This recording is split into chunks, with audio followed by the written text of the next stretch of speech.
So boom. Wait, 2 years. Wait. You weren't ready? Before the first. That's okay. People be having talk. Alright, go Mamas, ahead. everybody be having fun and stuff now. It's the same thing. Alright, go ahead. So boom. 2 years ago, August the 7th, 2020, me and my wife said I do. 2 years later, this is our official review video to see if we still do. Do we? Do it. I don't know. Alright, so boom, let's dive into it. So we got married 2 years ago. We're just gonna go ahead and just set the field for everybody so we get a view. Alright. Got married 2 years ago. 2 years apart. Yep. Height of the global pandemic. You don't like that 2 years apart. Height of the global pandemic. Both of us kind of new to the idea of marriage within our families as well. For healthy marriages. Healthy marriages. Yeah, for sure. Like healthy marriages as well. It's kind of new perspective. We did 2 premarital counselings, or one came after. We did the one in like Frisco, Texas. That was family life. That wasn't premarital counseling. Nah, boom. We did the one at One Community. Yeah. What are you talking about? What's the next one? I'm talking about pre. That was premarital. Okay, premarital, but then we did the one that was at Tim's church. We never did it. We did. We did one with we ain't never did. This was after the fact. This is after we got married. We never did nothing. Okay, we was up there in that little room over there. We're talking to Brian. Talking to who? I tell you what, these videos gonna be real as well. Bro, we did one after we got married. We never did. Make this type joint. I can't remember bro name. He used to wear a hat all the time in the videos. He was from you talking about? Okay, yeah, okay. I tell you these videos. He was forgot about Big Boy. He didn't give us his time. All that dude. Yeah, so we did make that was maintenance. What's that? Couples counseling. That was couples. Yeah, it's still a part of the. Yeah. It's 2 years. I forgot about that. I ain't forgot about that. It's 2 years. So it's the whole 2 years. So I'm going through like our instructional intentionality time homework. Like the work. Yeah. Okay, so cool. So we did premarital counseling. We did premarital counseling at One Community Church. And then after we got married, we did couples counseling with in Irving. Pastor Tim Westchurch. God, I can't call the name right now. What's your call? I can't call the name. It's not. I gotta shout him out because y'all know Tim. It's not with E. It's Embassy. Embassy City. Yeah. Shout out to Pastor Tim Ross. He's amazing. Former pastor of MC Church in Irving. Great guy, great man of God. So we did that, and then we did Family Life, which was like I think like 1 year. It was a conference. That was 1 year, and that was at 2021. Yeah. 21, 22, 21, 22, 20. That was 2021. 2021. And that was like our first marriage like retreat, like a true like when you think about like marriage. That like top tier events, retreats, thing like that, like you would see on a movie or something like that, where you go somewhere. That was in Frisco. That was held at the Renaissance in Legacy West. Yeah. And we're giving you names and context for these things because we might share some links below so you guys can go and check out these as well if you're in the Texas area. I would say just off the bat, do you still want to be married to me? Yeah. You do? Okay, good. I still remember you too. I was going to be your friend, but it's like, I don't know, but you got to pop out the first question. Okay, so boom. What would you say was the most, 2 year review, looking back, what was the most impactful instruction or guidance, if you will, on marriage that you received? It could be something that we did together that helped you to get the 2 years with me, like and then like, everybody comes with whatever they come with. I feel like it wasn't like any type of instruction. I feel like either you have it or you don't. Like you have the willpower to like continue on your relationship, regardless of like if y'all get into it over a stupid petty argument or it's like turbulence. Do you really want to go to that destination? Yeah. Okay. I don't think there's like a piece of encouragement or anything that I pretty much read that. No events, no live calls, nothing that was like this is why you need to stay married or something like that. That's good gravy though, because like let's talk about that too. And of course, this is a dialogue. Like, what made you say I want to be married? Because I feel like a lot of people want the idea of marriage, like they want the pictures, they want the reviews, they want to be able to say my husband, they want to be able to say my wife or whatever the case may be. But like the actual what it is, not what it looks like. A lot of people don't actually want. They might think they do. They like the idea of saying they think they want that, but actually what it is. So for you, what was that turn like in your own life as a young girl? I feel like everybody internally, innately, you have a desire for companionship. I don't care what nobody say. I know people be out here city girling and. What the dudes call themselves these days? It's not city guys. It's something travel boy, passport bros, and all this other stuff. Passport and I don't need somebody or whatever. But I've always been a person who wanted to be in a relationship. I'm not for the streets. I've never been a for the streets type of chick or woman. Like that ain't never been me. Yeah. No, I'm in agreement. Okay. You're really not. I like companionship. I like, You're a relationship gal. I'm a relationship girl. I don't like you that girl in school that always had a boyfriend for like 3-4 years and be fine, and then you be like, I hope they break up so I can get with her or something. That was you. I mean, yeah. No, that's feel it. I don't. I feel like if you gotta do stuff by yourself all the time, which I did have single seasons, don't get me wrong, but like I knew I was gonna be married, or I had the desire to be married. Huh? No, I was saying we'll dive into that a little more in detail for the singles or couples relationship people who might be watching it too. We'll give an in-depth because we're big on context. Just wanted to add that. There is some work that you need to be doing in those periods of your singleness to prepare you to be ready to be married as well. So we'll dive into that a little bit more in a deeper video, a later video. So what was so with that saying that, hey, I always knew I wanted to be in a relationship. What was the biggest shift for you, and I'll share mine as well, of like being a girlfriend and being in a relationship then, and to like being a wife and knowing that like it doesn't have an end date. Like being married is like till death do you part, right? A relationship is temporary. If you were in a godly marriage. So godly marriage is till death do you part. But I feel like in relationships, even especially today's day and time, like people get in and out of relationships on a monthly basis. Right. So I don't even know what the stages are. We've been out the game for a while now, but like it used to be, I like your pussy, you like mine. But you asked me a question. You said, what was that, I guess, turning factor from wanting to be a girlfriend? I was kind of building into that in the sense of like, okay, when you're in a dating relationship with somebody, you're hoping to get married, but it's not the same kind of. I want to make it clear, like it's not the same type of commitment level of time to like. So for me, can I go ahead? I'm sorry. Yeah, for me, like I'm not that person who's just gonna sit around and wait for a man to like. So you waiting 10 years for no ring? No. I'm gonna get spicy. I will leave you. We'll get spicy. I'll leave you. If I made you wait for 10 years, I was trying to get my money. I would have left you. I would have working on something. I would have found somebody else who was ready to go and I would have got up too. I would have wanted you to. Yeah, I feel like when people make people just wait and string them along and stuff like that, it's just like, for what? Let that person go so they can find who they really need to be with. You know what that makes me think about? It makes me think about like the Diddy and Casey situation. Cassie, me and you, that was my jam back in middle school. But like, it makes me think about that situation. I think like when they broke up or something like that, they had been together for some years. I think like 11 years. It was over a decade, and then like boom, it seemed like she was married. I think she got married. Yeah, I think she got married. She got married, had a baby, whatever the case may be. She's still married.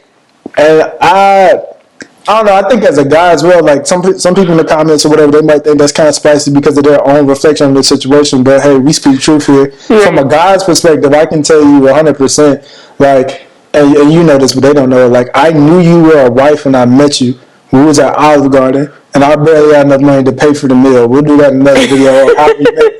But I knew you were a wife from every character trait, everything. I knew you were a wife. The question was whether or not you were my wife and whether or not I was man enough and disciplined enough to be able to get you for real, for real. Mm-hmm. So like the idea of somebody not knowing from men, like when I talk to my mentees or whatever, like bro, you know. You really know when you meet her. Knows when he's met his wife. You know, it's like, oh, no, this the one. I'm out the game. Now, it might take you longer to get out the game.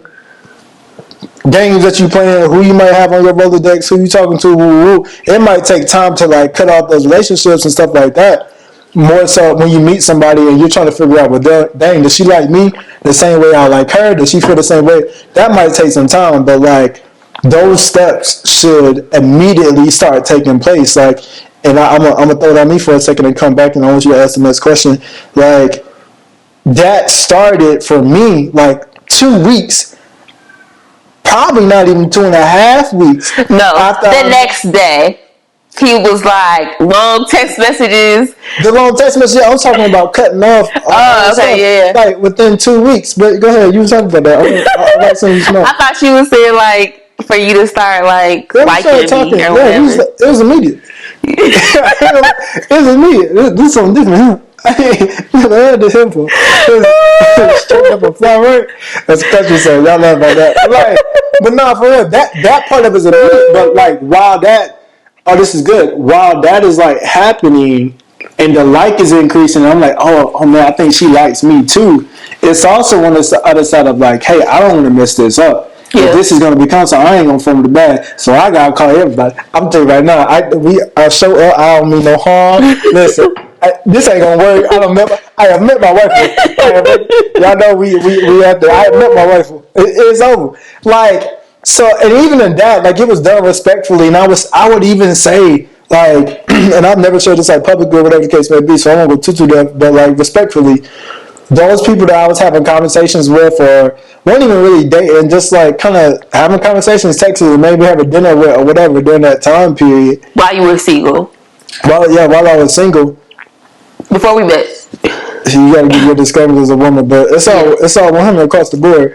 Like, when I told them that I had met my wife, like, and this is not going to go forward. You're not who I want to marry. This is not like I'm not seeking a relationship in this.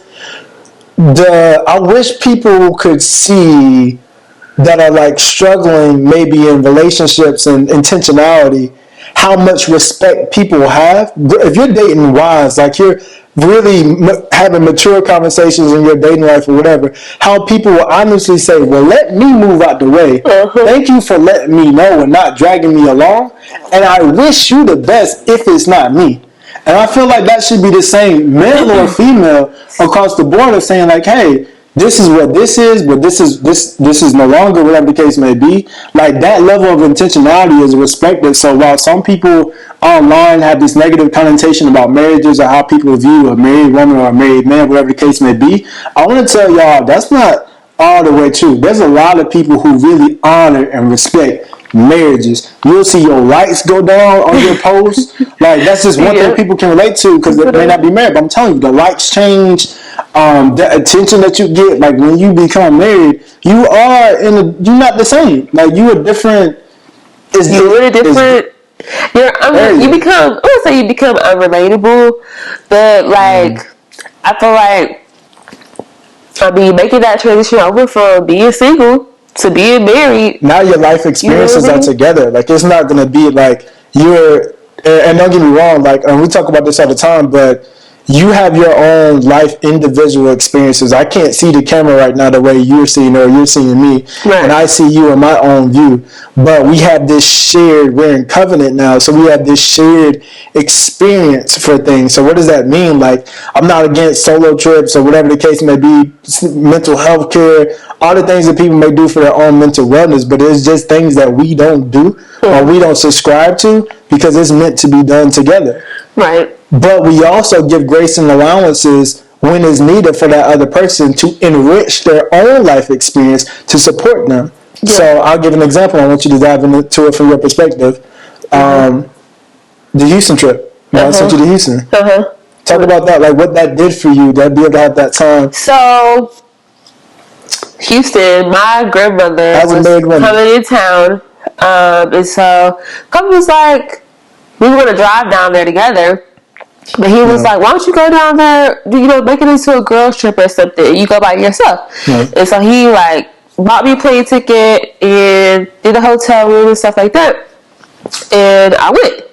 And it was the first time, like, because we got married during COVID, so it was my first time traveling by myself.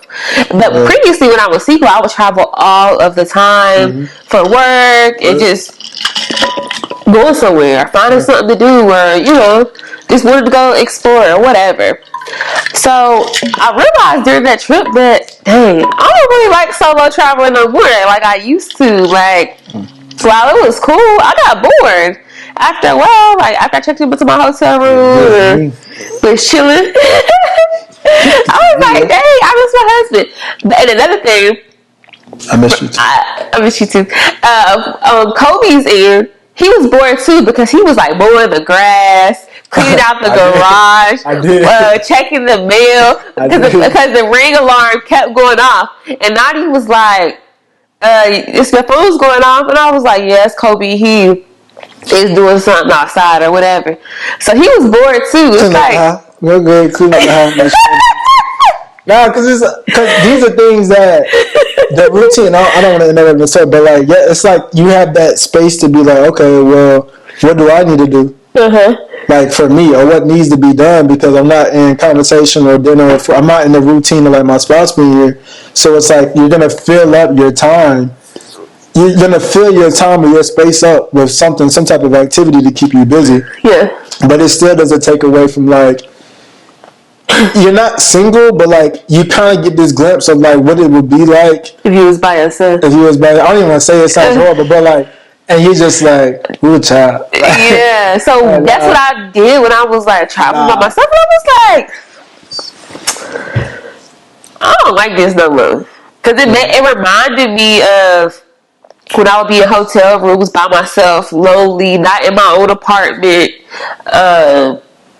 When I travel for work and stuff, I'll just be in the hotel. I'll just be in a hotel room by myself. Like, I was like, no, this ain't it. This ain't it.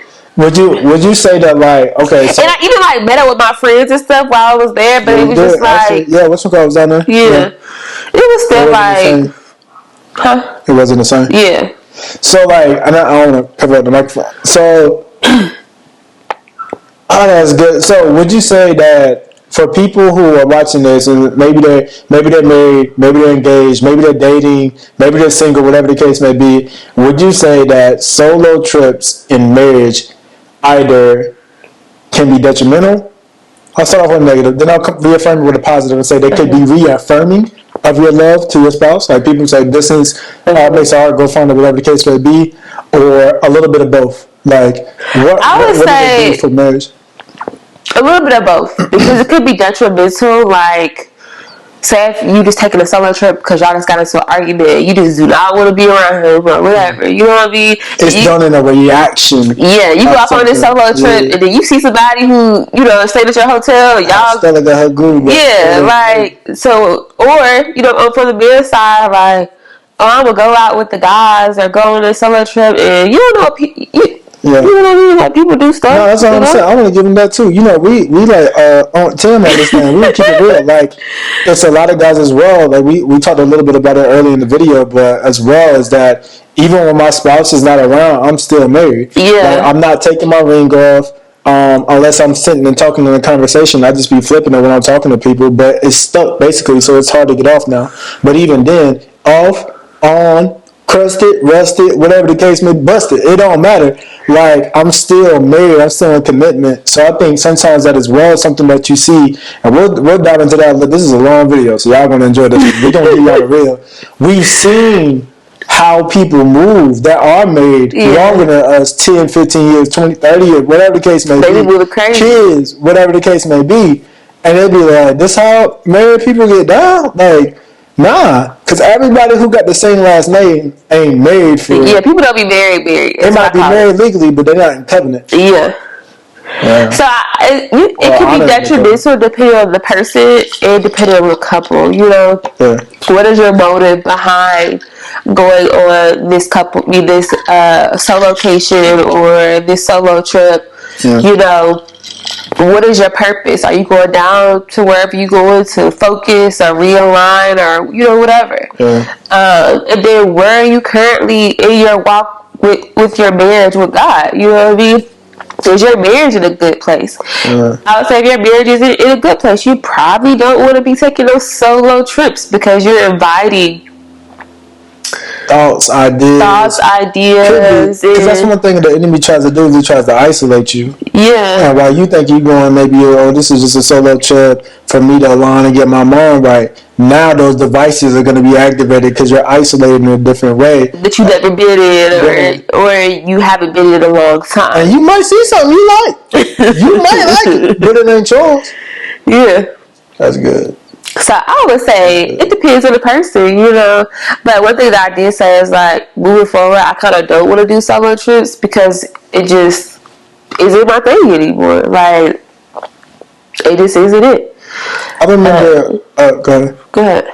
I remember you saying something. We were watching a TikTok video or something. And this woman was talking about. I think I said it to you. It was good. It was talking about like her marriage, her covering. I'm sorry, and then like how she sought around him with a protection thing or whatever. Yeah. Oh yeah, that was another. She's able to give people kind of give some of the women who might be watching some of that what. So how you just get clumsy at the. I am clumsy. Like go ahead.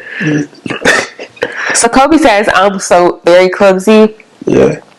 When I'm out in public, sometimes not clumsy like I'm falling all over the place or anything like that. Yeah, don't get it twisted.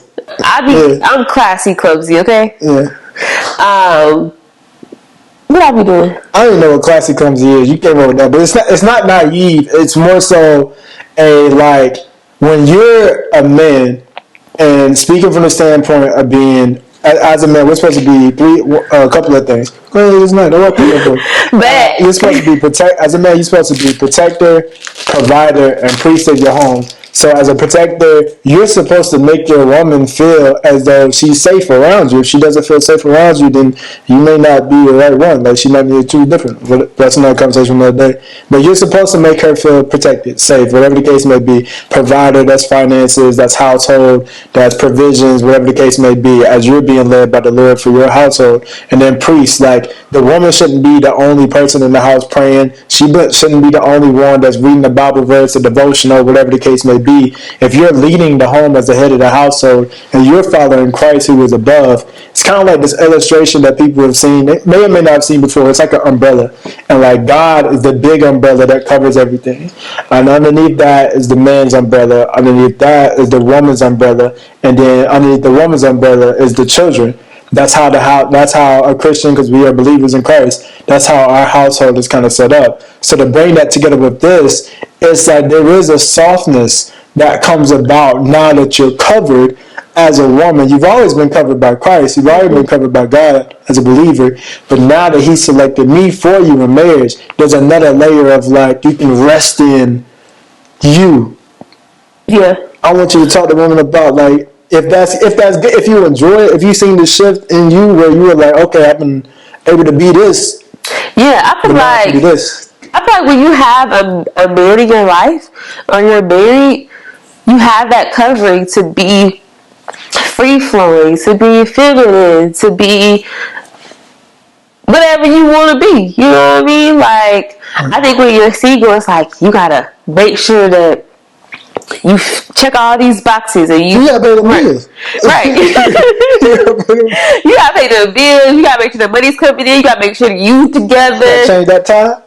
You gotta make sure that you dating the right people, because I posted on Twitter the other day, I was like, many of women's downfalls start with the men that they encounter or attract or they give their time and attention to. So you got so many different factors that go into being a woman or worrying about yourself as a woman when you're single than you do when you're married, because you now have a covering in a marriage. You have somebody who's looking up, when we walk somewhere, I don't have to worry about somebody running up on me and taking my purse. Why don't I? Because I got a husband. If it's dark outside or something, I don't really gotta worry about nothing because I have a husband. Before that, I'll be like, okay, let me make sure that I got my swivel on or whatever, or I'm paying attention, or I got my keys in my hand or whatever. Because your circumference is you. Like, you're even more so. And we definitely encourage women to do, I encourage all single women to do a self-defense class. Like, I think that's something that all single women should do. Go do a self-defense class or whatever, because there's things that you need to be watching for, especially in today's day and time, looking out for as a single woman, just for your safety in regards to that. And I would encourage our young men also to get into jiu-jitsu, all that other stuff. That's dope too. But there's just certain things you do. Like, it goes so much further than just she's walking on the side of the road where the traffic's coming. You move to the side that's facing the road. It goes like being a husband, protector, provider, priest goes so much further than that. It's so much further than just like watching how somebody else is driving or moving, or how you're walking so she doesn't get bumped into, or whatever the case may be. It's really a mentality that you have to take on as a man, that is a servant mentality. And I know y'all like this type of gravy online, social media, whatever, but it is service and servitude that you're doing as a man. Now, it's servant leadership. Don't get it twisted. It's servant leadership, but it is a idea of like, she comes first because you're a woman, whether you're a parent already or not. Like, this is the human being that's gonna have your children. This is a softer individual. There's a scripture, I can't figure out where it is right now, I'll get my phone, but it talks about how the woman is a weaker vessel or something like that. I don't want to use that in context. But yeah, look it up, because ladies might find it in the comment section. But it is like that, those areas that you are weak, she's gonna reaffirm and strengthen you. And those areas that she might be weak or have weaknesses in, that's where your strengths get to triumph, and you leverage and lean into it a little bit more. So like, it is the beauty of marriage in that sense that I've learned, is that you really want your woman to rest in her femininity. I don't even want to use the word because it's so popular right now and it's used in the context, but you do want her to be in her fullness of what a woman is supposed to be. That you champion that. Like, if I remember, like, early on disagreements, whatever, in the marriage, and just to get candid for a second, I won't go too deep, but I'll get candid and say like, hey, like, she can be kind of sensitive sometimes, like, whatever. And all my interactions that I've had as a guy, and for many guys who might watch this, is like, you've been around guys your whole life. Like, you've probably been around masculine women your entire life. Like, you've never been in a healthy relationship or in a situation where a woman feels safe enough to be open with you and to be sensitive. So you got to dial it back a little bit as well to figure out and learn, okay, how do I handle her when she's like this? And handle's not a bad thing. It literally is like, when you get a package that's expensive, what does it say on it? Handle with care. Fragile. Big black words. Don't miss it. Like, don't miss it. So you gotta learn. You gotta kind of learn that as a guy. And when you do see that come out in those different ways, and she's able to open up and be sensitive and be more, I would say that's when you know you're kind of doing your job as a man, because you've created an environment, a healthy space for her to be all that she was always meant to be. Yeah. Did you find the scripture? Yeah. It's 1 Peter 3:7. Hey, listen, y'all gotta go to your Bible. Y'all can't come to me in the comment section. I'll just tell you. Yeah. Read it for me. Does it have the full thing up? Yeah, let me pull it up. Let's see. So it says. It's First Peter? Yeah, it's 1 Peter 3:7. I'm trying to find the NIV version. NIV. You know, I like that King James. We know. King James. I'm old school. Baptist. King James, 1 Peter. Okay. And as husbands, in the same way, be considerate as you live with your wives, and treat them with respect, as a weaker vessel, weaker partner, and as heirs with you of the gracious gift of life, so that nothing will hinder your prayers. Give us some context. What was the scripture before that scripture? You scroll up. I'm on the little app. What's up, kid? So I talked the first 30 minutes. I'm not already preach. I'm not gonna. I'm not already preach the first time, for real. So, why do you still do? Why do I still do? Yeah. Why do I still do? I still do because I ain't gonna do nothing else. What you want to say? I'm not doing this again. I'm not doing this again. I tell you that. When I say I'm not doing this again, never again. God forbid. Yeah, God forbid. Like, for me, and we say never again. It's like the vulnerability that you have to have with this person. Yeah. And how he see me at my worst. He see me at my best. He see me when I look crazy. He see me in the hospital. He see me like thriving. He see me crying over this stuff. He see me in every part. And I feel like that's a little bit too invasive to keep sharing this part of me with other people or more people, or we gotta, not saying us, but we were like, we got a divorce due to irreconcilable differences. This person that had your kids, served you, loved you, and I don't never know you don't never know the ins and outs of people's relationship, but for us, if we go to the Bible, because again, ain't nobody coming at us crazy in the comments. So if we go to the Bible and we look at the Word of God and what it says about marriage, it's only like three. I think when we were listening to Pastor Tim Ross sermon that time, there's only like 3 ways out, if you will. Yeah. It was like somebody cheats.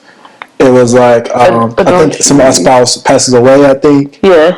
And then abuse or something like that. Yeah, like those were the only 3 out. So you hear about the stories where again people cheat and they just stay married. They just turn a blind eye. You hear about the horror stories of like somebody loses a spouse or something. They get remarried and they find love again, but they still like who they had their children with. It still holds a special place in their heart.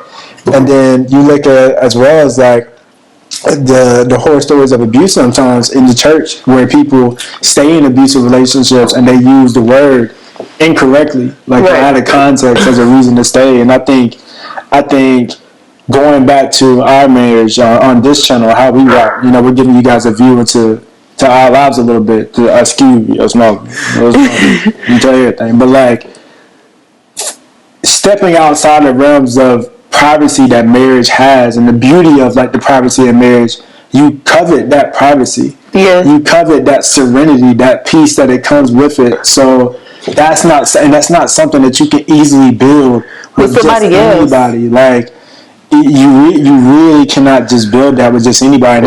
And we're advocates for marriage. Like this is why we're doing this. But we would want to see more people married, and not just married, but more people who stay married. Yeah, we're coming up on 3 years, and God has really like been good to us, and I think a large part of us because we said divorce is not an option. Like when we first got married, we would get into like petty arguments. That was heated. There was disagreements. Yeah, very heated disagreements. Like you got 2 alpha-minded individuals. Like you have somebody who had been on a, and I don't want to get into the whole alpha, beta, all that stuff, red pill, blue pill, all that stuff. I'm not getting into all that. But like, yes, when you have somebody who is able to do well on their own, or at least be able to take care of themselves, they can get a good, decent job or whatever, and they can take care of themselves, and whatever the case may be. There's a level of submission that both people have to have.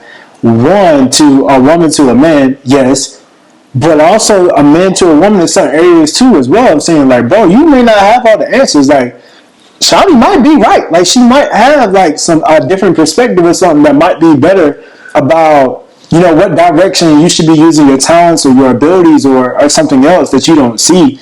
And you gotta, what it really is though. It just hit me. Thank you, Holy Spirit. Ego. You gotta kill your ego. You have to. The earlier you kill it, the better. So maybe in some cases with those disagreements we might have had outside the fact we got married in the pandemic, like I 100% say if we had got rid of the ego earlier. I'm sorry, go ahead. A lot of our arguments were ego, pride, Yeah.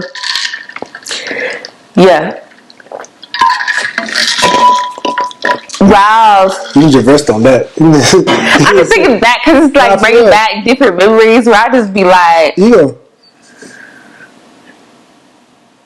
I did not like him a lot of times during our first year of marriage. There was a lot of moments where I was just like, I don't like him. I really thought really wrong. Huh? Is it really what I thought? Yeah. Is this really what it, during those times where we had those disagreements and stuff like that. Stuff might be a disguise. And then you have the enemy, whispering in your ear sometimes. And this is not. And when we talk about the enemy and like ego and stuff like this is not. When we talk about our disagreements, there was petty. I can't even remember any of them, to be honest with you. Small stuff. It was just petty stuff. I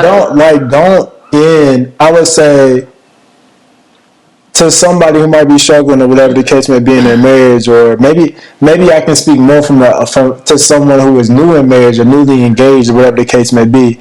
I would say don't give it all up over a disagreement or something small that you're going to completely forget what it was about. You'll remember the feelings of how you felt from the argument, but you won't even remember what you were arguing about a year, 2 years, 3 years ago, 3 years later.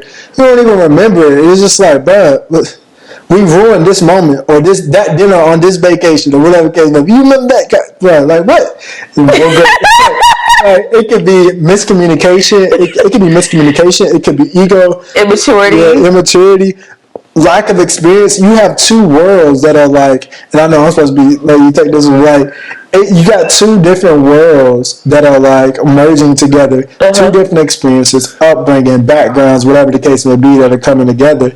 Like there's gonna be turbulence. It ain't gonna be pretty. It's definitely not gonna be easy. I think people think, you get a marriage, it's gonna be rainbows and butterflies. It's just like anything else in life, you know what I mean? You get your dream job, you gonna be working, it ain't gonna be, it's gonna have those moments where you're like, oh my gosh, I love it here, and people are great, but there'll be times where you have to work. In marriage and relationships, they take work. It's not just oh yeah, I love him all the time, and he's the best. Yes, my husband's the best, but I don't like him all the time. I love him, yes, but I don't like him all the time. He's not a likable person sometimes. I'm not a likable person sometimes. So, 100%, I agree. What it is a difference between dopamine and oxytocin. To have, I believe, from mentors and people we talk to, from reading books, everything. Pastor Tim Ross, again, I keep referring back to him because he has an awesome ministry, man, and it has been very beneficial and helpful to our lives, been a blessing to our lives. And I remember him talking about him and his wife Juliet, and he was talking about oxytocin versus dopamine, and that really just hit me in my spirit, man. Like, it really is, you're transforming your mind from going to liking something that's quick, something that's fast. In that context, he was talking about sex, but there's so much other things, like the quick gratification, the instant gratification, which is dopamine, which could be your like, if you will, to like oxytocin, which is like feelings of compassion, passion, love, like deep relational, like just seeing the person or whatever. Like you being dressed the other day, I ain't even saying nothing to you right there because I wanted to do it on camera. You look fine. Like I mean, you don't just look fine. You is fine. Hey, you already know. So I need that. So with me in this, and just sharing what you said, it's 100% true because there's still areas that we're molding in, and is not going to keep you married. It really not. Person can't be but so fine. Person can't be but so whatever. All that gotta come up when you get married. You don't see everything. And you look, I mean, it's another thing for me too. Yes, you look attractive when you in front of the lights, the glitz, the glam, and all this stuff. But you look regular when you take that makeup off. When you ain't got a fresh haircut. That person is just a regular person, just like you. And you have to be able to love that person past just, he fine. What they look like. You know what I mean? But how does he treat you? How does he love you? How does he show compassion towards you? Is he nice to you? A lot of these men do not be nice to their wives. Does he like you? Does he show that, are y'all friends? Are you guys really friends? Or is it just we're in a relationship together? Mm-hmm. And that's another thing I tell people too, when you're dating, like, make sure you're friends. Like, we can laugh and be just in our own little world. It don't matter where we are, what we doing. We be in our own little world 95% of the time. In the midst of being around other people, in the middle of an event, whatever the case may be, we doing our own thing. Like, yeah. And it's not even a conscious. It's a subconscious thing. It's just because we are in our own world. Because we're married, like we're together. So it's not like we need to make it look like we're this love story type thing. Nah, that's what it actually is. I'm not worried about what y'all got going on or whatever. I'm worried about my spouse. I got this is my situation. Yeah. So you gotta make sure like that y'all actually friends, because you will go through some hard times in your marriage where you will need that companionship, not just I love you, but what else? Can you make me laugh? Can you bring me my favorite snacks? Can you be a friend and not just a romantic partner? Being a good friend, I think, is really important in that, because, like, when I think about like one of T.D. Jakes' sermons I listened to years ago, 2014. But I rewatched the other day. He was talking about the comrades, constituents, confidants, and he was breaking down those different things when it comes to friendships. And I think about, okay, well, in marriage, you got to be a little bit of them all. Now I think about it, like, maybe not constituent so much, but like, you definitely got to be somebody who can confide. Someone can confide in. You got to be a confidant to some degree. Yeah. You're definitely a comrade, probably even more so when you have children, because like, you're in this fight together. You're definitely in the fight of life together in marriage. But like, when you have kids, okay, now we got, I won't say liabilities, but like, we got minors. Like, they need us, like, to do everything. So like, you gotta, like, there's different hats that you gotta put on in marriage. And if you're not somebody who can change on a dime, if you're not someone who can learn to grow, has the activity, the ability, the aptitude to continue to grow as an individual and as a person, marriage is going to be hard for you, because it might demand a different hat every minute. I mean, not the turn up, I want you to hat. It might require a different hat 1 hour, and then another hour you got to put this hat on, or whatever the case may be. You got to show up though. Like, whatever your work suit is for the day. I'm just going to put this on. Shorts on, short.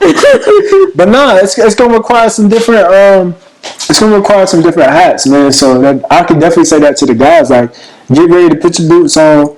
But, like, put your boots on, put on your best, like, workout clothes, your best workout fitness gear, whatever the case may be, in marriage, and get ready to work that thing out. Because you the head. Like, you the leader. So, like, you don't have time. Like, you can't be stagnant as a man in marriage. Like, I ain't even want to preach, but here we go. Like, you can't be stagnant. You can't be still when you the head. Like people use the analogy of like man's the head and the woman's the neck that turns for direction.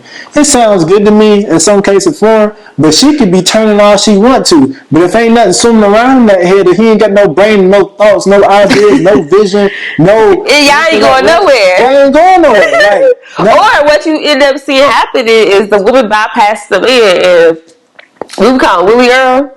Bypass the man to what? Just in general, like in life, in experiences, success, and you know. And then he just there.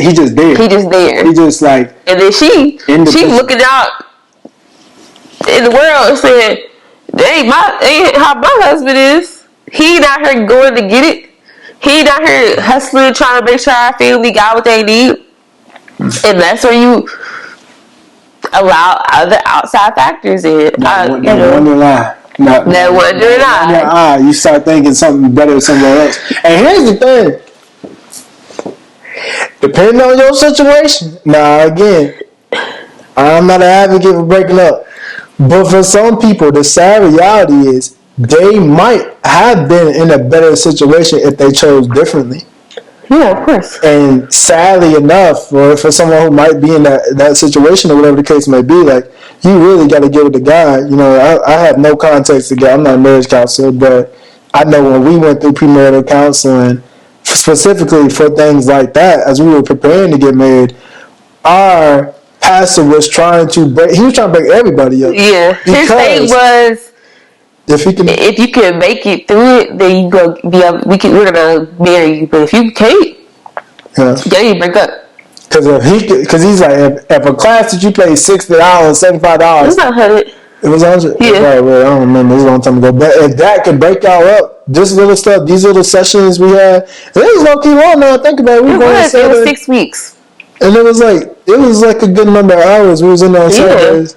Had little snacks out there. It was good though, because it was good. You were able to see, like, okay, I'm not gonna say this in a bad way, but you were able to see who was gonna make it, who wasn't, and what qualities those people had, and why it was important for you, because you're doing the relationship to like make sure that y'all are on one accord, you know, as a couple. It was embarrassing too. You be sitting there. No, I just think that I know people won't watch and they'll be like, he interrupt a lot. That's how we talk. Right? ADHD. This how we talk. This remember. So, like, I was just thinking about it as you talking. I remember this is dope video because like so much stuff comes back to memory. I remember we sitting there, and we looking around this circle, and we just like, listen here, this ain't going. I don't know, y'all ain't got nothing in common. Cause you doing the whole they not talking. You like, what you here for? Like, you not talking. You not like interacting with your partner. Are y'all even? Y'all like each other? Y'all like each other? Like, what is you doing? Did somebody send y'all up here and say, "Yeah, you must be married. Sit down." And you know, it's crazy. I don't want to go into it because somebody might know we in Dallas, whatever. But like, I remember, like, some folks didn't make it. Yeah, it was. And that's what he said. Like the Pastor Eric is his name. Yeah, Eric. He was like, yeah, some of y'all not gonna make it. I would, you know, what we got to see like now 3 years back, because like I know one of the couples that was with us was still Facebook friends. I saw they just celebrated their 2 year anniversary or something like that. So I would like to see people who didn't make it but then successfully got married, maybe to somebody else, and now they're celebrating like 2 years. I feel like those testimonies maybe are just as important. They're like, hey, I really thought this was my person, but I realized through this experience that it wasn't. Yeah. And as a result of what I learned, I found my person, and maybe that prepared, because I always had this idea that like you don't get to possess people, you only get to experience them. Something I heard from Nipsey Hussle one time. And then with that, I also feel like every experience that you have with somebody makes you better for the next person. Yeah. And then you finally get to your person, which I feel like is marriage. When you're in marriage now, you're with the person that's like, this is the long stretch. This is the sign to dotted line. This is the agreement. This is a lifelong. This is different. And all your accumulation of experiences have now brought you to here. And you're going to find out, one, if those experiences, now I'm transferring it to marriage. One, if those experiences were really real. Mm-hmm. Two, if those experiences were worth it. Three, if the perspectives that you gain from those experiences can serve you in marriage. Because those previous dating experiences could let you know, hey, this person's narcissistic. Mm-hmm. I don't know. Hey, this person's mean. Mm-hmm. Maybe but this person's been abused or something. Maybe there's something more. You take from those and then you chew up the meat, I think is the phrase, and you spit out the bones, spit out the fat, whatever the case may be. And that's vital, man. Like, folk don't date no more. I think the apps messed that up. I feel like when it comes to dating, our generation, like, I don't even know what it's like now. How do people date now? I know it's apps, but like, how do you go about I don't want to know, but this conversation, like, I'm like, you should meet people organically. This is my perspective. If I already know your favorite color when you went to school, I'm just going through the list of things like MySpace days. Mm-hmm. And it's not like I've been out of the game that long, but just like, even then, we was meeting people at the mall, the movies, at homecoming, jamboree games, high school. Like, we were still in the era of like No, so we grew up partially in an era that didn't have social media yet. Yeah. So you met people organically. Like, I remember getting phone numbers. People you can call somebody on Instagram. You don't have to give them your phone number. Like, yep. Or you can just say, should I give you out my number to you take me on a date? That's how I live. I feel like that's how you do that. Like, shoot, when I need you blowing up my phone now, if I could just talk to you through Instagram. I just feel like you got so much out there now that somebody can, like, play up to the avatar of what they believe that you like, as opposed to actually being that person in general. And that's why I be telling people, like, if you meet somebody organically in person and they be like, do you got an Instagram? Say, don't lie. But just say, no, I don't follow people who I, don't have a close relationship with or something like that. Because that's what people do. Like, they'll log online or whatever, look at your Instagram, try to figure out as much as they can about you, and then try to, what is it called? Mirror. Judge you, but mirror like what they believe that you desire, and it's not really who they are at the core. I don't like social media anyway. It's a you are now like do what business need to be done. But that person is like a character of some sort, and not really who they're supposed to be. It's wild, man. It's wild. While people can only put on a show for so long before you catch on. Shoot, there's gonna be some cracks. We're gonna see. Yeah, we can see. And proper dating should allow you to see. You should have discernment. Intentional dating should allow you to see those cracks, those crevices, those icky parts long before marriage. This stuff is gonna come out as a result of marriage. And you gotta pay attention when you see those cracks or those things. You can't just be like, maybe whatever. No, you gotta address that thing right then and there. Don't be blind and dopamine. You have some sense. You need to like address those things, but like just when people ask you if you meet somebody at a party or meet somebody out at the mall or something, and they ask you for your Instagram, just so now you can contact me via my phone or Google Duo. Get you a Google Duo number, and they're gonna have use that, and that be your data number, so people have your real number, and they gonna know. I mean, but majority of people don't be knowing. Like, they don't be knowing. Unless you like the entrepreneurial space and you know how it goes. But unless they call it, at least not set up. Because you're going to be like, to connect it, it'd be like, say your name or something like that. Yeah, something like that. Yeah. But I mean, even that, if they like you enough, I'm old school. I would send emails. Come on, somebody. Like, send emails. What did I make that PDF for you that time? I didn't put together this back. I don't even have a computer. How did I make that? I think I turned it. I used a converter or something. Maybe I did have that time. PDF. I made that PDF with the dude who was like, oh, glory! Yes. We gotta look at that. We gotta do a Where is that? We gotta do a video on that. It was called a proposal or something like that. Where is that? Oh my god, that was wild, bro. Wait, I gotta find that. Like, we gotta do that in a separate video. Let's talk about that. But intentionality is what it was speaking to. So, guys, I had like this PDF that talked about how I propose or whatever the case may be. Oh, here it is. Proposals it's called the Godly Proposal. Kheiston and Colby Boo, the Godly Proposal. This was on September the 6th, 2019. We had only known each other 3 weeks, y'all.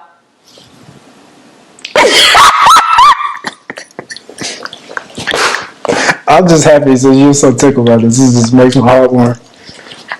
It's terrible. It's terrible. Well, that's what dating should be, bro. Dating is supposed to be like this exchange. It's not transactional as people make it. See how she's laughing? See, this is what you want, bro. Like, you're going to get to the point where you look back on stuff and go, laugh. It's going to bring so much joy to your heart. Don't bring so much embarrassment, whatever, all these different emotions. It is gonna be like more grace, more grace. Yo. So we met on like our lunch date was like August 14th. Oh, you got the date. 2019. How'd you find the date? I mean, I just remember it. Let me see. I got it in my notes section. Yes, you got the date. But I mean, I guess if we could go back far enough on Instagram, DM or something like that. Okay. Yeah, we started talking on August 15th. He wrote me this August 15th. So that was 15. Let me see. 15 days. About like 25 days that we know each other. So let's put that out there. 25 days from meeting this woman and already talking about marriage. let's sit in that for like 25 days. I'm not trying to 25 to be exact. 24 days. Like not like I'm not trying to big up me, but just being real. That's what intentional dating should be like. Like I'm not saying ours was perfect, but we did a lot of things right. Like it was already a conversation about marriage. Because I set the standard. I feel like as a woman, like if somebody trying to date you, like I asked her, "What's your intentions?" And you were already in Dallas, Texas, and I was still in Charlotte, North Carolina. You was in Charlotte. So long distance. And I'm not gonna be talking to nobody long distance. Like, what I look like sitting on the phone with you, wasting my time, and you're not serious about this relationship. And you had already been You had already been a long distance. Yes, I already been a long distance relationship. So I was like, I'm not doing this again. And I told God. I had like prayed and I had asked God. I was like, Lord, you need to see my husband before the end of this year. Yes, I just got out of a relationship previously, but you gotta send him. And I was telling my friends, like, yeah, I'll meet him before the end of the year. Lo and behold, this person. I like how you say God, how you had a conversation with God. You told him, like, and I know you changed it for a reason because that's how we show reverence when we talk about God. But, like, I like how you say you told him, you made your plans known unto him. I think there's a scripture like that. Like, you made your plans known. Like, hey, God, this is what I want. Like, he is your father. He's your heavenly father, but he is your father. Like, God, this is what I desire. And you didn't go into, like, manifestation and all that stuff. Like, nah, like, he's gonna do it. Yeah, he's my father. And it allowed my faith to be stretched too, because like you may say these things, you be like, "I'm gonna be my husband before the end of the year." You can declare what you want. You can say what you want. But you gotta do it. Yeah, he gotta do it. God has to do it in your life. So when I did meet him, it was like, okay, I met somebody, and then a couple months later, he moved here. After I told him I don't do long distance, you gonna have to move here. I moved in October. That was. I started that job. 2 months, not even 2 months of us knowing each other. He was here. We met. We had our lunch or whatever. August. What I say? He said August the 14th. August 14th. He moved here October 15th. So, had to know him 2 months. But we'll get into that story a little later. A different time. Yeah. Because we want to go. What we want to do on that video is talk about not just how we met, but like focus on the singleness before, a little bit of the experiences. That one's going to be probably a little juicy. But we're going to talk about like the relationships with prior to a little bit. Yeah. And like how it made us ready to be married. To be married, but to be submitted to God. Because it was also like, and I don't want to get on to it on this video, but like, I was able to move like that because I didn't have a good job. Yeah, I had a job, but I didn't have a good job, so I was in position for more. Yeah, I was malleable. I was ready to learn. I was ready to take on a new career. Yeah. Like there's some things in that that go a little bit into personal development and readiness and stuff like that too. But we definitely want to share that on another video more in depth about like, are you? Let me look at the camera. Are you ready for love? Are you ready to be married? Not want to be, not think it'd be nice, not just really come on. Like, no, are you ready to marry? What that man get a 6-figure job and now he work in Japan, Kyoto. You gonna move with him? You gonna go to Japan? Like, you know what I'm saying? Like, what if he get a call, his calling is to start this business, whatever the case may be, and he about to create an app or something. I ain't gonna do landscaping, like, but shout out to them too. Like, maybe it's an application and it's gonna take 12 months before it even goes into beta or whatever the case may be, and he gotta go full in on it. Like, I'm speaking from the guy's perspective. He gonna hold him down while that app getting prepared to launch. But when that app launch is gonna be worth $50 million valuation, these apps be going crazy. What was the dude?